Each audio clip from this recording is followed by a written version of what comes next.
ఇప్పుడు 92 లక్షల మంది ఉన్నారు. వీళ్ళందరూ నోటీసులు ఇస్తే వాళ్ళు వివరణ ఇవ్వాలంటే వారి ఆఫీసర్స్ చూస్తే జనం ఫుల్ అవుతాడు. ఇట్లా ఇసుక తీసుకొచ్చి ఇసుక పోతే కూడా ఇసుక రాలంటుంది కింద గత మంది ఉన్నారు. సో ఆ ఆధార్ కార్డు ఏది వర్త చేసారు అదే ఇప్పుడు సమస్యగా అవుతుంది. సో ఈ 2002 ఓటర్ లిస్ట్ లో ఉన్న వాళ్ళది ఇవన్నీ 92 లక్షల మందికి ఈ నోటీసులు ఉన్నాయి. ఎవరోని సమస్యలు ఏందేందన్నది చిన్నగా మనందరం చూడాల్సి ఉంటుంది.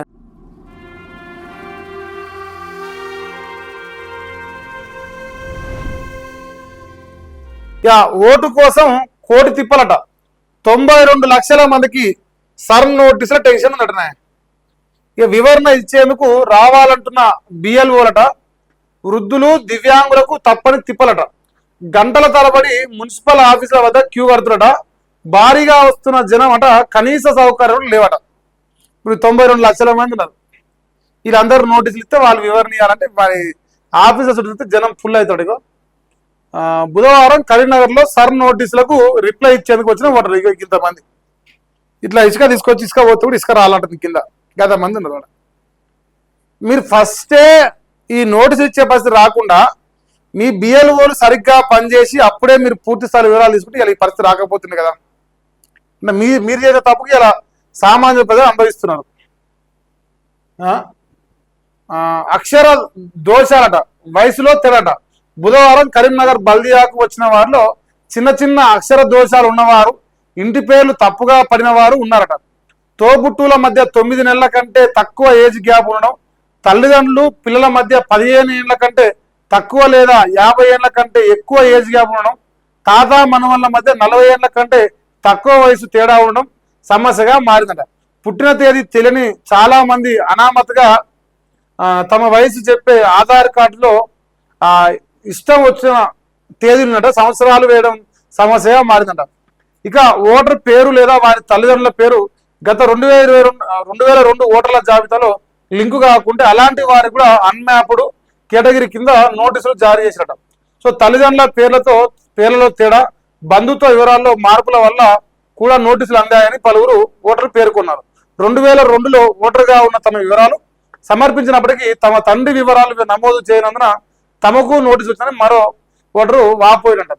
సో ఇక్కడ మీరు అబ్జర్వ్ చేస్తే మేజర్గా మీ అందరూ తెలిసిందే, తల్లికి కళ్ళలో పుట్టిన బిడ్డకు 15 సంవత్సరాల వయసు లేకపోతే ఇప్పుడు జనరల్గా మ్యాచ్లు అయితే 13-14 సంవత్సరాలుగా పిల్లలు కనడానికి 1 సంవత్సరం అన్నాం. సో వరస్ట్ కేసుల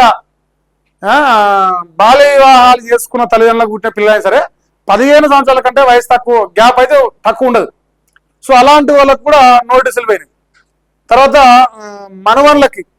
మనవళ్ళకి తాతకు 40 సంవత్సరాల గ్యాప్ లేకపోతే కూడా నోటీసులు పోయినాయట.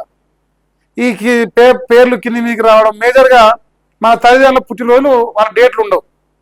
సో వాళ్ళ డేట్ ఉండక వాళ్ళు ఏం చేస్తారు, అందాజ చొప్పున ఏదో ఆధార్ కార్డు ఒక డేట్ ఉంటుంది.